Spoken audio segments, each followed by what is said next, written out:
देश के इतिहास का वो राष्ट्रपति चुनाव जब सत्ता पक्ष हार गया और जीत गया था निर्दलीय उम्मीदवार। भारत का सबसे हाई प्रोफाइल राष्ट्रपति चुनाव जब दो धड़ों में बिखर गई थी कांग्रेस।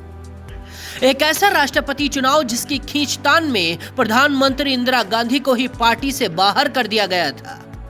एक ऐसा राष्ट्रपति चुनाव जिसमें खुद राष्ट्रपति को कोर्ट में पेश होना पड़ा था। साल था 1969।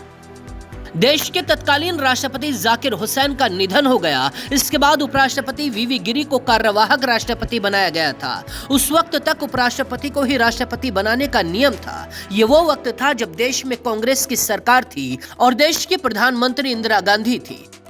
इंदिरा गांधी देश में सबसे पावरफुल नेता के तौर पर उभर रही थी। देश में राष्ट्रपति चुनाव की तैयारी थी। कांग्रेस अंदरूनी कलह से जूझ रही थी। कांग्रेस के एक धड़े ने राष्ट्रपति चुनाव के लिए नीलम संजीव रेड्डी को उम्मीदवार बनाने का प्रस्ताव दिया, लेकिन इंदिरा इसके विपरीत थी। उन्होंने बाबू जगजीवन राम का नाम आगे किया, लेकिन कांग्रेस संसदीय बोर्ड में उनके जगजीवन राम के नाम पर सहमति नहीं बन पाई।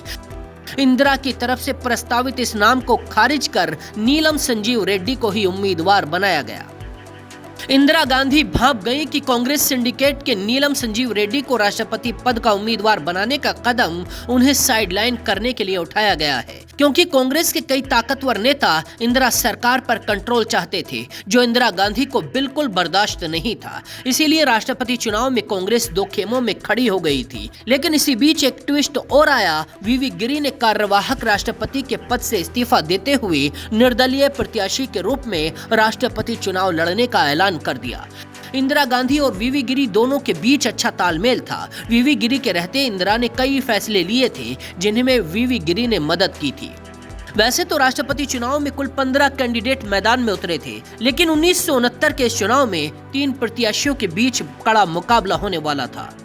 एक तरफ कांग्रेस उम्मीदवार नीलम संजीव रेड्डी थी, दूसरी तरफ निर्दलीय उम्मीदवार वीवी गिरी मैदान में थे और विपक्ष ने सीडी देशमुख को चुनाव में उतारा था। कांग्रेस के बड़े नेताओं ने नीलम संजीव रेड्डी को चुना था, लेकिन रेड्डी का इंदिरा ने खुलकर ना तो विरोध किया और ना ही उन्होंने खुलकर निर्दलीय उम्मीदवार वीवी गिरी का समर्थन किया था। लेकिन राजनीति के जानकार कहते हैं, पर्दे के पीछे से इंदिरा ने रेड्डी की हार और गिरी की जीत की पटकथा लिखने में अहम भूमिका निभाई थी। इंदिरा ने वोटिंग से पहले अपील की थी कि मतदान करने से पहले एक बार अपनी अंतरात्मा की आवाज जरूर सुन लेना। इन चुनावों में कुल 8,36,337 वोट पड़े थे। जीत के लिए 4,18,169 वोटों की जरूरत थी। इस चुनाव में 2 राउंड में गिनती हुई थी। आखिर में गिरी को 4,20,000 वोट मिले और रेड्डी को 4,05,427 वोट मिले थे। विपक्ष के उम्मीदवार सीडी देशमुख को 1,12,769 वोट मिले थे। 163 कांग्रेस सांसदों ने वीवी गिरी के पक्ष में वोट किया था।